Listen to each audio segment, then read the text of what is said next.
Welcome, everyone, to another episode of Listen to the Vibes. And I'm very privileged to have Mr. Mark Rechler here with me. So, the band called CIRCUS Mind. And I'll have to admit, I just got turned on to you guys and quite impressed with the music. Oh, cool. Thank you.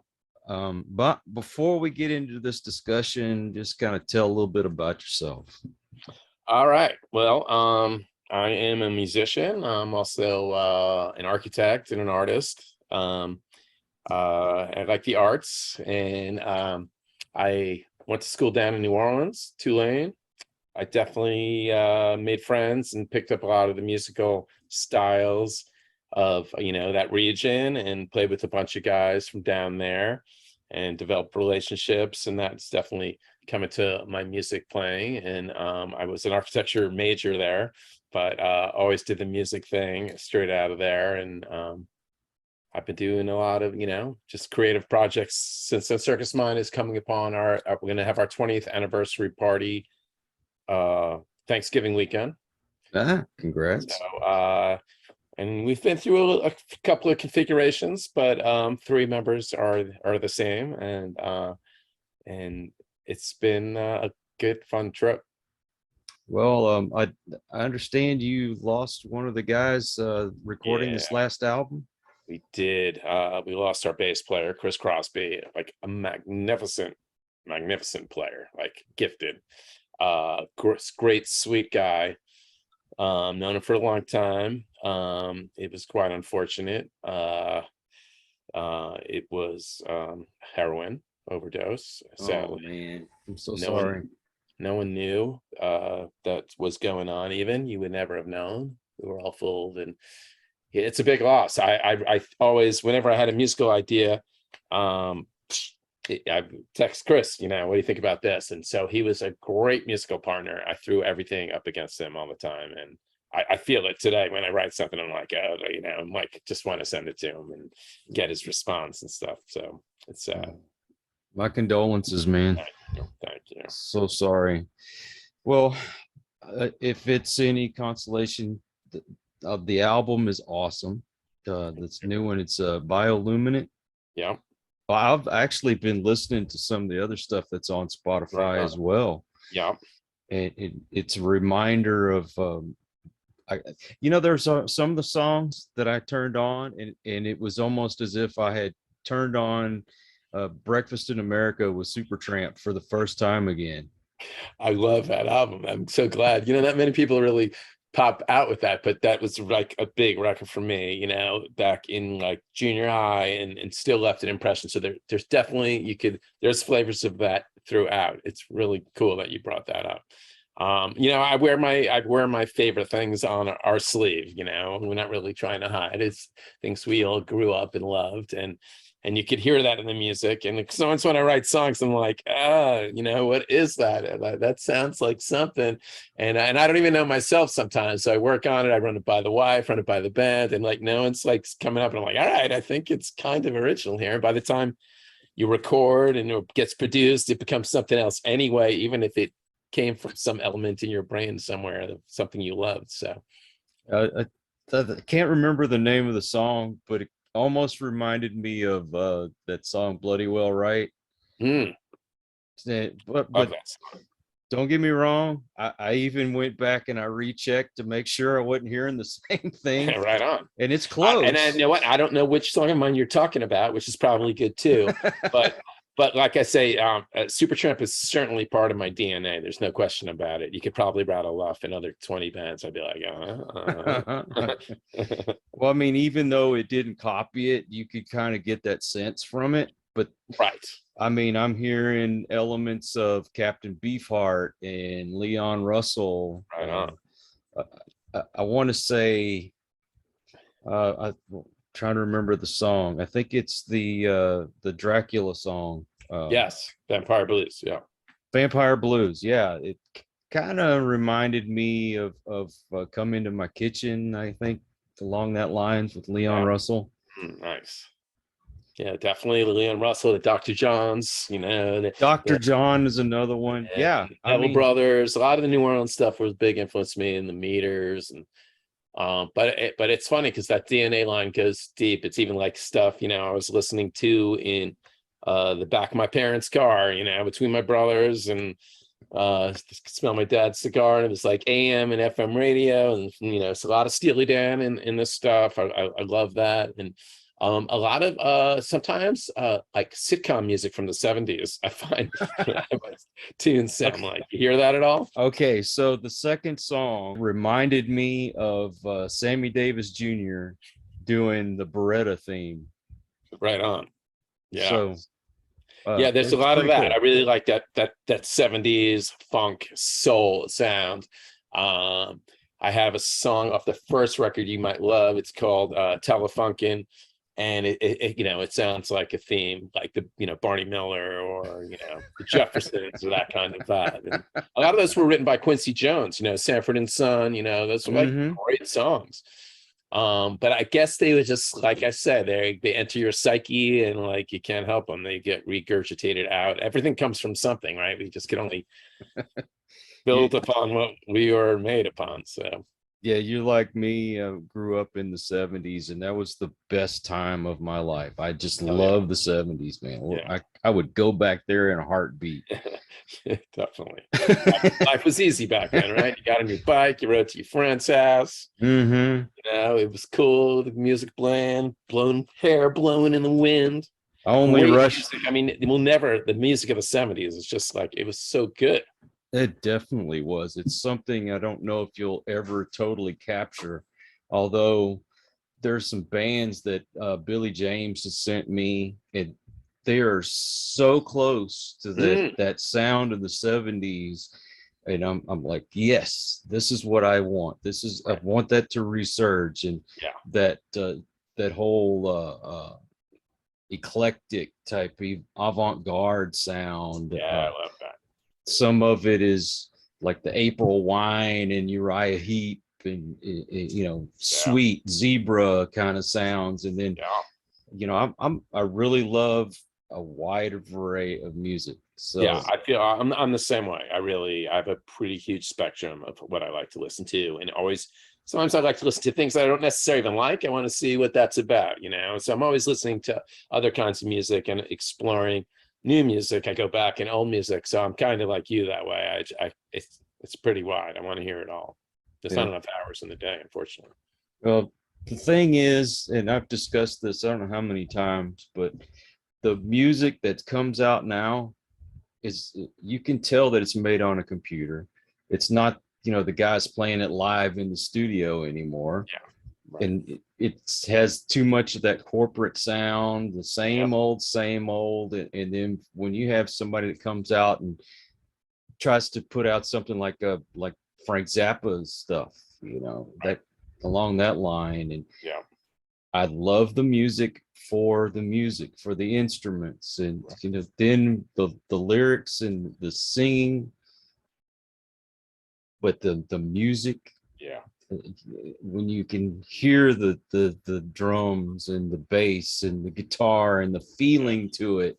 The feeling, that's what it is. That's what gets lost, I think, is that feeling, right? Because they're not recording together, or they're not, it's just the moment gets lost. It's all getting tweaked too much in Pro Tools, and you know, manipulated, that you just lose that feeling.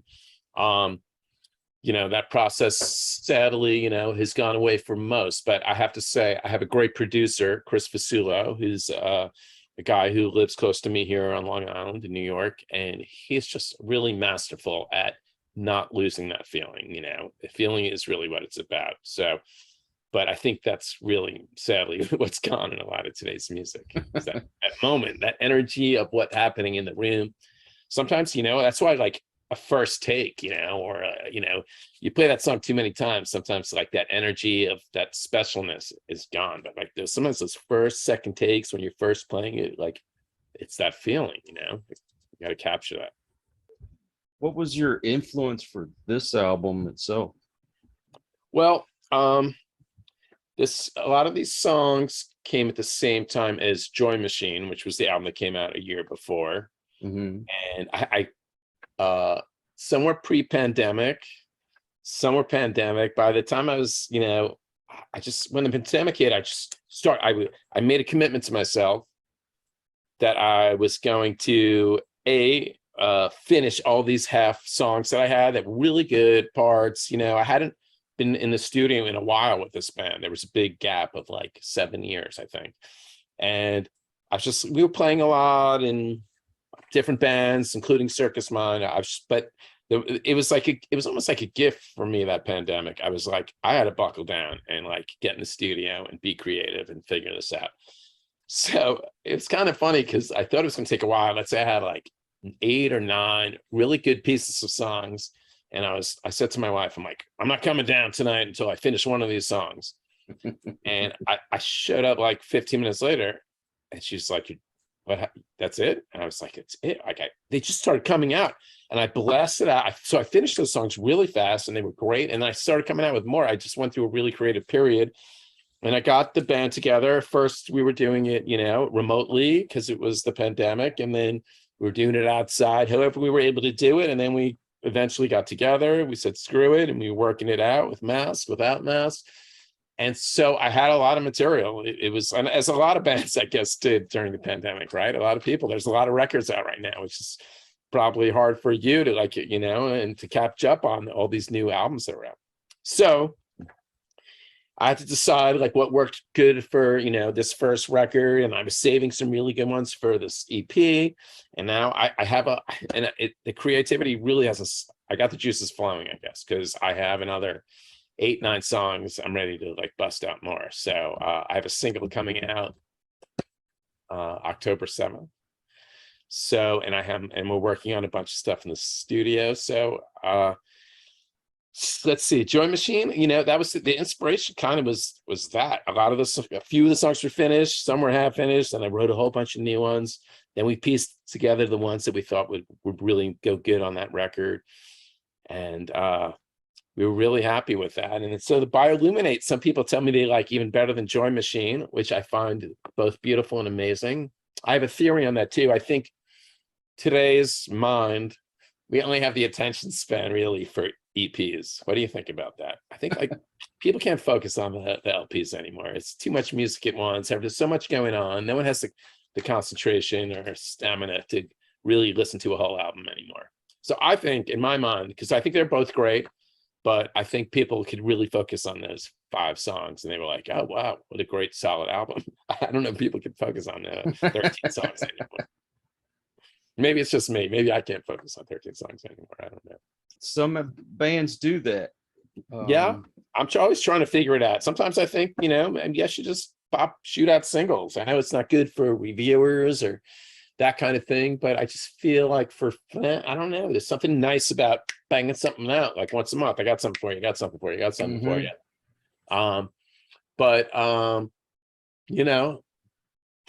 The old days, like you said, there was nothing better than, cracking that plastic off your double album and opening up, smelling it and taking it out, reading liner notes and lyrics.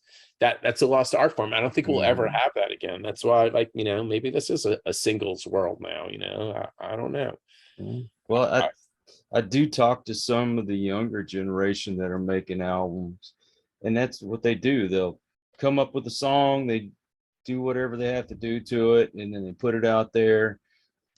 They say their fans come and they buy it, whatever from 50 cents to $1.50 for a single. Like amazing thing too. Like there were great artists and great songs, but when you think about like great albums that you loved like that from like beginning to end that really have like 14 amazing songs on it, like or maybe there was one stinker, but like those were like incredible, like those kind of guys that were writing albums like that were just great from beginning to end.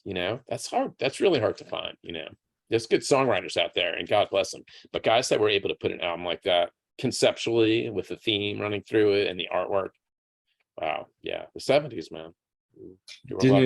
Well, the bands that were still coming from the 60s into the 70s making albums, like the Beatles with their last one was early 70s. For people like John Lennon and Paul McCartney to sit out there and just bang out one hit after another, it's like they didn't even try. Yeah, it was so easy for them. it was such a amazing partnership. It's really interesting, you know. And I don't know, I look at their solo works too, like they are amazing, but it was something that they were able to, what they were able to do together was really magical, you know. Not that, I mean, I could tell you some, you know, a couple Paul McCartney and John Lennon albums that are some of my favorite records too. Man, that first the Ram record by Paul McCartney, I still put that thing on all the time. Band on the Run, beginning to end, Wings, so good. Plastic Ono Band stuff, so good. That's got that, they got that feel, you know. That's that feel. well, to have an artist like them come out and put out great albums even after they split, I don't know how they did it. Yeah. But how many of those guys think that they can go out on their own, do their own thing, and once they do, they just kind of fall flat on their face? Right. Yeah. Mm. Yeah. It's hard. It's hard, and you know, you're building a brand, you know, for so long. You're building this thing, and then all of a sudden to walk away and then start from scratch. That's really hard for people, you know, these days too. It's just like you hear a band breaks up, you're like, oh, all that hard work. It's like you got to start from scratch. All those guys, it's terrible. But you do have those like the boy bands. I mean, Yeah. they don't they may write some of their stuff, but most of it they don't write. Right. Somebody else is Absolutely. churning out those hits. And that's right. But see, guys like you come out and make albums like this that think maybe there's hope. Yeah, maybe. You know what? It's funny when I'm writing. It's, I don't want to say I try not to write, but let's say I'm playing and like a song comes out, I almost get mad because I'm like, oh, like what is what I? It's like having another kid. It's like, God damn it, what am I gonna do with this again? You know, it's like you have a responsibility to raise that thing and nurture it and bring it to the band and then like record it. So it's like I feel committed to when those things come out. I'm like, I think this is good. I think I have to deal with this and like, you know, get it out there. And you know, it takes time and effort and love and sweat and money, and you know, you do it for the love of it, really, because you know, no one, but a lot of us aren't making a living from it. That's for sure. What has been your biggest hurdle so far in life in general? It could be with the music, whatever. You know, I've had a couple of hurdles. There were times when I'd say about 10 years ago, I was like, yeah, you know what, maybe I'm done. You know, I'm an architect and a builder as well, and I'm like, and it was really funny because I swear to you, it was like that week I got like a call from Leo Nocentelli, who's a guitarist of the band The Meters in New Orleans, wrote Sissy Strut on it. And I knew him, I had done a gig too, but he was like, you know, I need you, we got to get on the road. It's like, what? I just retired like 2 days ago. It was like, man, and so, and then it wasn't just him. I got a call from members of the Radiators, a band out of New Orleans too, and it was kind of like it wouldn't let me go. And so I kind of took that as a sign. It's like I was here long enough that finally some dudes know who I am. You know, I worked my way into the music scene, and for whatever reason, you know, people like me, think I'm good enough. And so it was good. Those relationships I had built up. And so I was like, all right, you know, that was like a mental hurdle, I think. And it's just like, I am on the scene, and guys out there know who I am. And so that means a lot, you know. And so, and I'm still playing with those guys. Got a gig with Fishhead Stew in New Orleans, October 9th at the Howlin' Wolf. And so, you know, it's cool. It's good to get those calls. So I've had, you know, like all musicians, we have insecurities. We think we're not good enough. And you know, and I still have it today, you know, with the band. What am I doing? Why am I doing this? Why am I doing this? I don't know why, but I'm doing it. I'm doing it for the music and the love of it. So that's kind of a regular hurdle. Other hurdles, I don't know. It's really, I think, just the general musical insecurities. Am I good enough? And at this point, you know, I'm in my 50s, so I'm probably as good as I'm going to get, and it's working. So I'm just rolling. I am who I am. I have my fingerprint, and keep writing cool tunes and keeping myself entertained, and hopefully other people as well. Not feeling like I need to be on the road so much. If I play 4 or 5 times a month, I'm totally down with that. I'd rather have better quality gigs and less of them and be in the studio. I just love it in the studio, really. That's my happy place. I'll have to say, for a voice like yours, if you didn't make it, it'd be a waste. It Thanks. would be a waste, man. I love that sound. Like you can sound kind of close to Leon and those guys without sounding like them, if that makes Yeah, sense. I don't consider I am not a great singer. I'll just outright say that, but I could sing. I had this new single I'm dropping. I told you, so October 7th. I brought in some amazing backup singers. I got this guy, Nicky Casarino, who's in the band The Nth Power, an amazing band. I mean, there are singers and there are singers, like incredible. So I guess it's better not to judge and just let yourself do your thing, and I got a rough, scraggly, ripping voice, and I could scream. I could keep pitch. I feel like it's good to, I've thought about like maybe like what if I got other people to sing my tunes, and I have done that a couple of times, but they're coming from me, I guess it should be my voice, it's coming from my brain. So it's good to connect the voice to the brain and the heart all together and let it come out. I was going to say it's coming from inside here. Oh, yeah. You can get the feeling of the song listening to you sing. And Yeah. I like it. So Thank you. I mean, yeah, you can sing, Right and on. it would definitely be a crime for you not to be up there with the rest of those guys. Right on. I should also add about, I was saying, with the pandemic and all, and recording this album, the previous album, and part of this one, and then finishing it, the pandemic created a really interesting time to get guest musicians, because no one was working. Everyone needed work. And it took me a minute to, I've had my first record, we had a bunch of guests, and the second one we didn't, but it turned out to be a great thing. We got some great players. We got Nels Klein from Wilco. We got Mark Rechler from Tom Waits' band. I mean, it wasn't really that hard. Like everyone was just, send me the music, let me check it out. They were like, we'd love to do it. And a lot of it was remotely. Some was in person. Young hot cat who plays down in Austin. Maybe you've seen Brandon Taz Niederauer. You should check him out if you haven't. He's a New York kid. It's amazing. He's definitely a young Jimi Hendrix. Like you'll be like, yes. Oh, He's wow. a great songwriter, amazing singer. He's playing all over. I did a couple of years in his band. He played on the record. This guy Scott Metzger plays in a band called J-Rad that's really hot up here in the East Coast. Who else did I have on that thing? We got New Orleans players, Ivan Neville, Big Sam. So it was a really great time to like work with other artists, the pandemic. And it was really special, weird time. That was a weird moment in time, but it was great time for me to be productive. So I really look back on it positively. When you get guys like that to play with you, does that inspire you to write more music?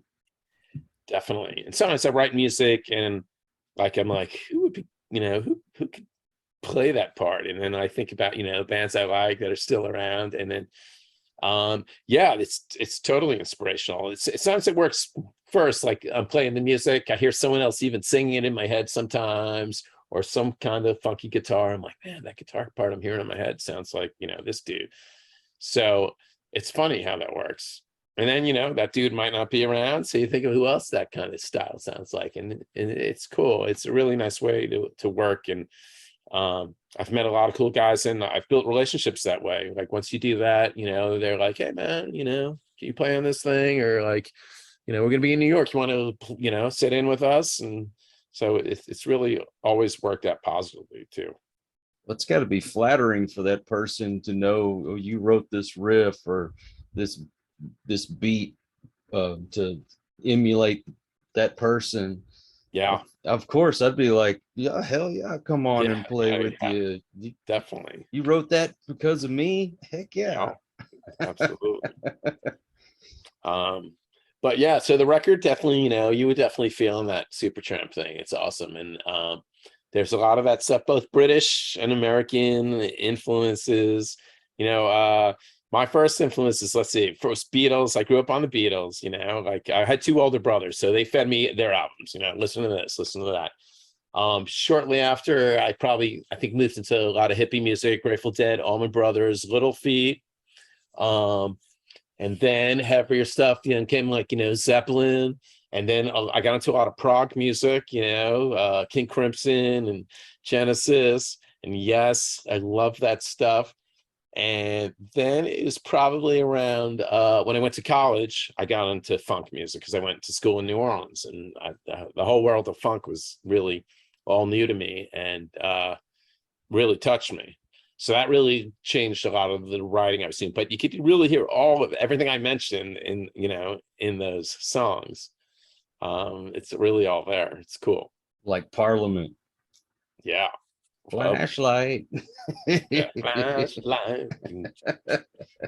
Neon light. I played Bernie Morell's farewell gig. It was the last gig he ever played. It was in New York. At Webster Hall, and I was playing with Leo Nocentelli, and I was the last guy to play Bernie's rig. And it was great when I was up there playing. It was packed. It was a beautiful night. The Talking Heads were in the house, and the color and the B-52s, and everyone was so warm. There's so much love in the room. Bernie was like sick and about to die. I played with Leo, which it's on YouTube. I highly recommend check it out. I turn around, I get John Baptiste joining me on keyboards behind me, and Questlove on drums. Like I didn't even know, and I'm in the center playing Bernie's rig. Then Bernie comes out, and they do like a flashlight, and Bootsy Collins gets on drums, and it was a spectacular night, man. Wow, that was one of the best nights of my life. Bootsy was playing drums instead of his Bootsy got on bass. drums. Bill Dickens was on bass, who plays with Leo Nocentelli. Bill plays with Stevie Wonder and a bunch of cats. He plays like a 7/8 string bass. He's got, I don't know, he's got 24 fingers or something. It's incredible. Man, and Bootsy is on my list of I have to interview before I die list. So right on. That kid Taz I mentioned, Brandon Taz Niederauer, that guitar player, just did a couple stuff with things with Bootsy as well. You could probably check that on Bootsy's Spotify. Yeah, baby. That voice. I dig that stuff. Yeah. There's never going to be another time like the 70s. Never. What are your aspirations outside of what you've done now? Musically? Mm-hmm. Musically. Or in general? Well, first I'll go musically. I'm almost ready to put another record together. I'm just trying to decide if I should drop EPs or singles or the best way. But I think you'll dig this single coming out. Keep my gigging not too much. Play more festivals. I really like that. It's a great way to meet new fans, and we got some of that this summer, which was really cool. Other than that, I want to travel, headed to Morocco tonight with my wife. That should be amazing. The pandemic sort of slowed me down on that a little bit, but I'm just trying to get out there and see the world a little bit, get to Asia, get to Europe, get to wherever I can.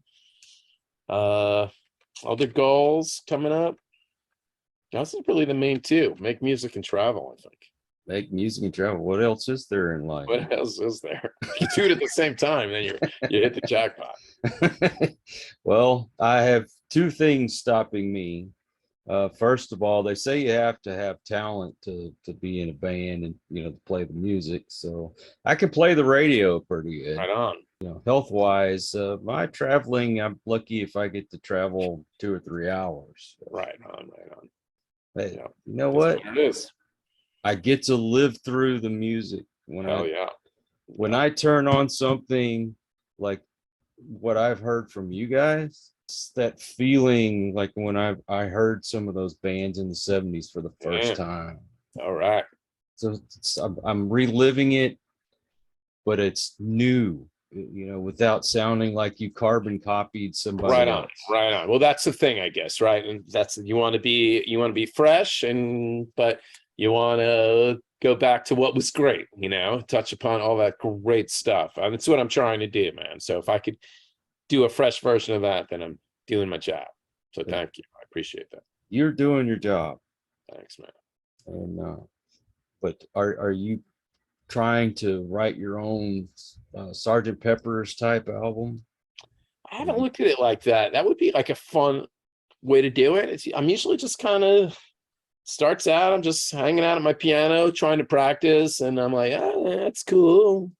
What is that? That sounds familiar. I'm always thinking like I ripped someone up. I'm like, that sounds like something good.